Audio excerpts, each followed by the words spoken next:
So today's topic is on importance of project management. Specifically, when I talk about the interior designing and architecture project and civil project, any of the project, the planning is important. And I'm not able to. I'm not able to talk only about the planning. I'm also going to talk to you about the tools which I use for the planning, which might be helpful for the many peoples. What I've understand and seen in my practice so far is that the many of our professionals are not using at the end of the project. They are not able to tell me the ये project में कितना profit हुआ, ये project में कितना loss हुआ. They are not doing the project wise accounting. So that way, I feel is very important, and for that we need to do the project management, need to use the different tools, and we'll talk about that in today's topic. What it is and why it is important. Um, Actually, project management is the process of guiding work to specific team to achieve the goal. The main aim is to manage teamwork in different sector to achieve success. When you start your business individually and work alone on specific project, it is easy to work by yourself on a project. But when you work on a big project with a big team, then every different work should be divided for clarity of the project and complete in a given timeline. When a project start, it should be divided into three parts for the better result, which are design, cost, and timeline. These are the three major factors which we need to look for, and I'm going to tell you about how we are going to. I'm not going to tell you why it is important. I will also tell you how we can manage this project. So सिर्फ सवाल नहीं है, इसका जवाब भी मिलेगा आपको. So which are design, cost, and timeline. The professional designers are expert. They know every team is important to complete the project effectively. If we focus on design and cost are not able to complete the task within the timeline, then it may take a year to complete. So time or duration is important as cost estimation and design process. How do you manage an interior designing project? Every project in the beginning needs a project management team or a dedicated person. If you don't have any dedicated person for the project management, you do hire yourself. Means you do decide yourself who is going to handle this responsibility within your team. You need to assign this task to somebody within your team.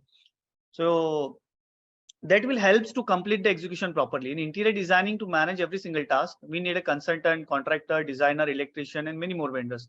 It is essential to recheck every task to ensure that the task is good completely. We need to communicate with the team to stop any risk during the process and check risk, because when the process is completed, we will not able to do any changes. It may cost more. Therefore, checking and not creating misunderstanding helps to create a good outcome. Project managers should have a diary or Excel, some of the tools to note down the specific task or important things. They are busy people and have so many meetings to attend. This is the easiest way to track the management process. That includes a rule, date, project, client name, time, etc. So we'll talk about the tools in the coming slides. So according to me, I have defined what are the major factors which you look for. In interior, there are two parts. One is designing, one is execution. I'm talking, this is the post sales means एक बार आपका quotation approved हो चुका है, उसके बाद का जो part है वहां से मैं प्रोजेक्ट मैनेजमेंट स्टार्ट करने की बात करूं तो there are major two parts, designing and execution. In design, we need to look after the budget and timeline. And in budget, क्या देखना है आपको while designing is the material selection, quantity, sizes, whatever mentioned in the, it is both align with your quotation estimation में आपने क्या लिखा है करके. Similarly in budget of execution, you need to see कि material purchased का जो quantity है या वेंडर फाइनलाइजेशन का जो बजट है वो अलाइन है क्या आपने जो भी कोटेशन में या जो भी आपने कोट किया है उसके लिए, और वो किस तरीके से चेक करेंगे वो हम लोग आगे वाली स्लाइड में बात करेंगे.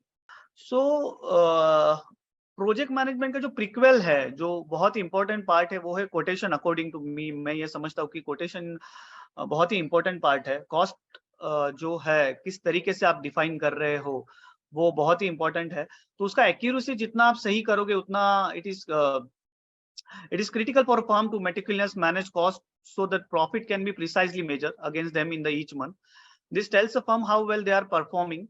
The furthermore, precise cost data enables a company to create a well-informed foresight for making better future decisions. Quotation estimation is a very important part of project management. Quotation work as an index for the project manager. Designers needs to refer quotation closely before proposing design to avoid any extra overheads.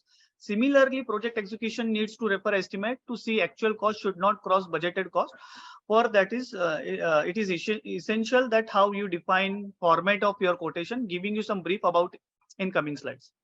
तो ये जो form में आगे वाली slides में बताने वाला हूँ, कोटेशन के दो पार्ट है, डिटेल डिस्क्रिप्शन ऑफ एलिमेंट कैसे लिख रहा है और उसको एलिमेंट वाइज मटेरियल कैलकुलेशन का ब्रेकअप कैसे करना है, डिजाइन में डिजाइनिंग वर्क शेड्यूल कैसा है, मटेरियल सिलेक्शन फॉर्म कैसा है, एग्जीक्यूशन में project cost estimation versus actual versus budgeted कैसा है, और प्रोजेक्ट का डेडलाइन क्या है, मतलब कॉस्ट और डेडलाइंस हम लोग दोनों भी कवर कर रहे हैं इसके अंदर। अगर ये फॉर्म्स आप फॉलो करते हो आपके प्रैक्टिस में तो आपको काफी हेल्प होगी to monitor your project closely.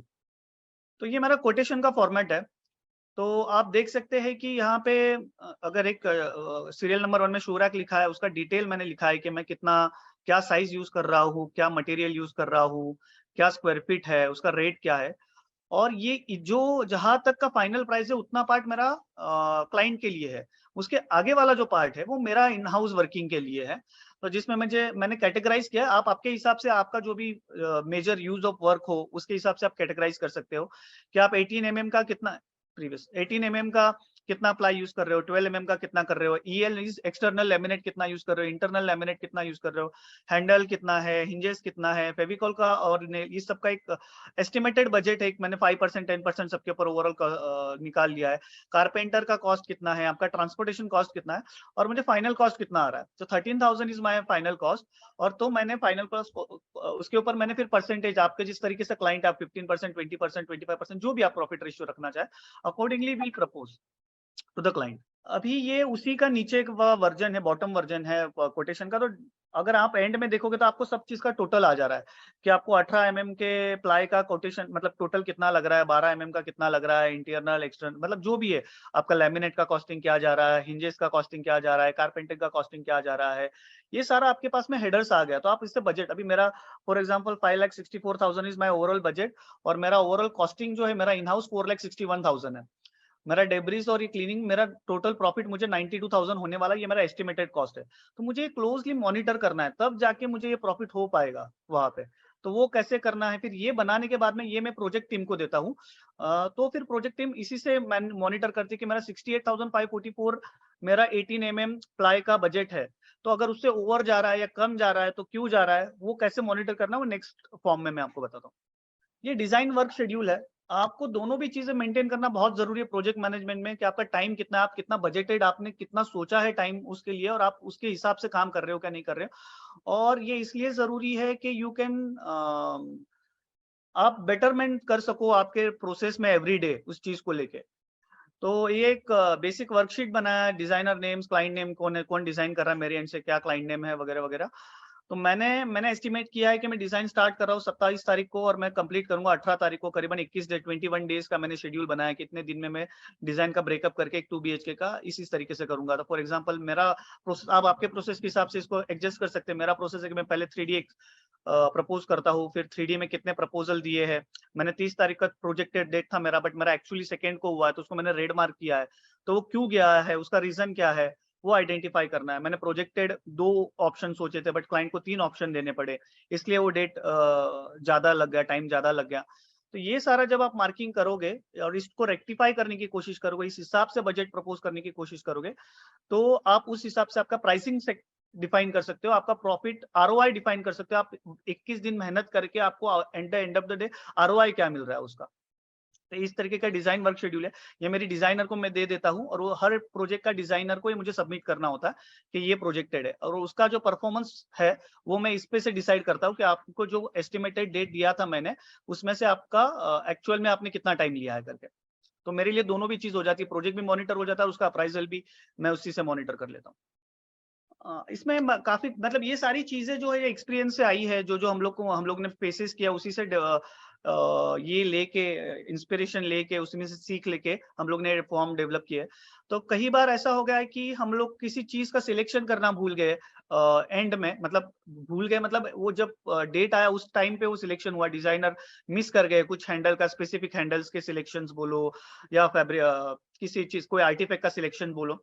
तो जब मैं कोटेशन बनाता हूँ उसमें ही क्या क्या एलिमेंट्स है वही एलिमेंट में यहाँ पे दे देता हूँ, यही एक प्रोजेक्टेड डेट दे देता हूँ कि मेरा प्रोजेक्ट खत्म होने से 15 मतलब जब मेरा डिजाइन फाइनल हो तब तक उसी के साथ में मेरा ये सारा चीज भी सिलेक्शन का पार्ट भी निकल जाए, ताकि ये ना हो कि मेरा प्रोजेक्ट का डेट, मेरा जो एग्जीक्यूशन का डेट है उसके साथ में मेरा सिलेक्शन का डेट के चलते कुछ डिले हो करके मेरा जो भी, अगर मेरा कारपेंटर को उस दिन हैंडल चाहिए तो मेरा हैंडल उससे 10 दिन पहले सिलेक्ट हो चुके, ऑर्डर हो चुका हो करके, ताकि मुझे ये ना सुनना मिले कि वेंडर अवेलेबल, हैंडल अवेलेबल नहीं है, वेंडर इज नॉट अवेलेबल, इस तरीके की चीजें ना मिले करके। तो ये प्री प्लानिंग करके आप टाइम सेव कर सकते हैं सारी चीजों में, तो उसके लिए ये फॉर्म है। हाँ, तो ये जो मैंने आपको पहले मैंने कोटेशन का जो मैंने आपको वर्टिकल मेरा हॉरिजॉन्टल जो चीज था हेडर्स थे उसी को मैंने वर्टिकल बनाया। प्लाईवुड का बजट मेरा 1,25,000 है, तो उसको एक्चुअली 1,25,000 ही गया है, तो मुझे कोई डिफरेंस अमाउंट नहीं आया है। इंटरनल लैमिनेट अगर मैंने 68,544 का था वो 72,300 का गया, तो क्यों गया, वो कितना अमाउंट डिफरेंस आया, फिर उसमें रिमार्क क्या था, तो ये at the end of the project में ये सारे फील करता हूँ।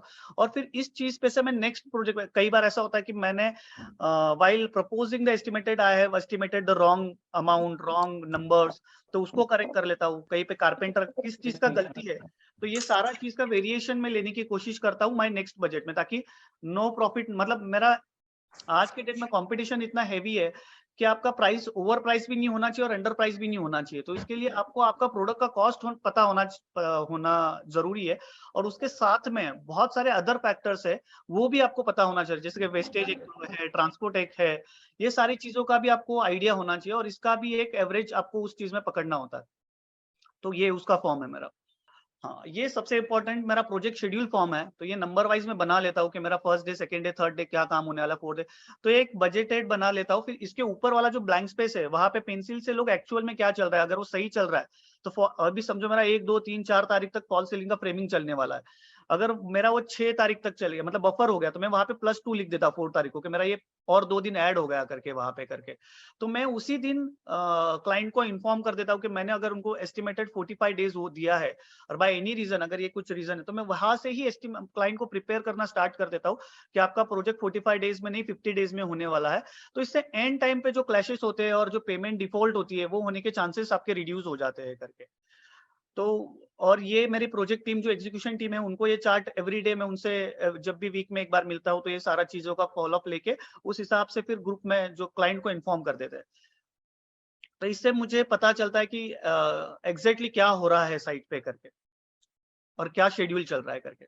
और इससे जो प्रोजेक्ट टीम है उनपे भी एक प्रेशर रहता है कि उनको किस तरीके से चीजें हैंडल करनी करके, वो कितना लैग कर रहे हैं। कहीं पे समझो अगर मैं फॉल सीलिंग में 4 के 6 दिन कर रहा हूँ, तो जो फिनिशिंग पार्ट है जहाँ पे मैंने 7 दिन दिए वो लोग उसमें 5 डेज में कर देते हैं करके, तो मैं 14 डे को एट एक्चुअल पे वापस जो मेरा एस्टिमेटेड टाइम है उधर आ जाता हूँ करके। तो इस तरीके का एडजस्टमेंट मैं कर पाता हूँ उसके लिए। हाँ, at the end of the day जो मेरा सबसे मेन रिपोर्ट है ये आपको at the end of the day सबको निकालना चाहिए। और मेरा ऐसा मानना है, मैंने जितने भी इंटीरियर डिजाइनर आर्किटेक्ट से बात की है, अनफॉर्चुनेटली मुझे ऐसे मिले होंगे पता नहीं, 10 में से 8 लोग को पता नहीं होता कि उनका प्रोजेक्ट में वो लॉस हुआ है प्रॉफिट हुआ है। क्या होता है, एक साथ 4 प्रोजेक्ट चल रहे होते हैं, तो कौन से प्रॉफिट में लॉस हुआ है और कौन से प्रॉफिट में प्रॉफिट हुआ ये नहीं पता, कितना हुआ ये भी नहीं पता वहां पे। तो ये मेरा एक प्रोजेक्ट क्लोजिंग रिपोर्ट होता है। जब मैं एक प्रोजेक्ट का फाइल क्लोज करता हूँ उसके पहले मैं रिपोर्ट लगाता हूँ कि मैंने डिजाइन का टाइम 21 डेज एस्टिमेट किया था, मेरा 25 डेज हुआ, उसका रिमार्क क्या था। 75 डेज मेरा एग्जीक्यूशन का टाइम था, मेरा 85 डेज हुआ, उसका रिमार्क्स क्या था। मेरा प्रोजेक्ट का जो इंटरनल कॉस्ट था जो 18 लाख था, तो 18,75,000 पे गया, उसका लॉस वो क्यों हुआ। और जो मैंने प्रॉफिट एस्टिमेट किया था 2 लाख, उसकी जगह क्योंकि मेरा 75,000 प्रोजेक्ट कॉस्ट एक्स्ट्रा लग गया, तो मैं 1,25,000 ही प्रॉफिट हुआ, तो उसका क्या होगा। तो ये सारी चीजें फिर मैं कंक्लूजन निकालता हूँ कि मुझे नेक्स्ट टाइम से क्या क्या चीजें करनी है। Need to pre order material in well advance to avoid short, इस तरीके की चीजें करने के लिए। Need to hire professional vendors so it won't affect project deadlines in between. Need to, मतलब ये इस प्रोजेक्ट का कंक्लूजन है जो मैंने यहाँ पे शॉर्टफॉल लिखे रिमार्क्स में, तो उस पे से कंक्लूजन निकला हुआ है। Need to inform in client to prior if any changes in design after confirmation then cost need to be borne by client. तो ये मैं नेक्स्ट टाइम पे इंप्रूव करूंगा, तो मेरा नेक्स्ट टाइम का जो प्रॉफिट जो इस प्रोजेक्ट में मेरा 75,000 से कम हुआ है क्योंकि मेरे 10 दिन ज्यादा चले गए और 75,000 का प्रोजेक्ट कॉस्ट ऐड हो गया, वो मैं नेक्स्ट साइट में ये मिस्टेक रिपीट ना करूं। Thank you, thanks. So I think I have cover most of the point. अगर किसी को कुछ क्वेरीज है सो दे कैन आस्क।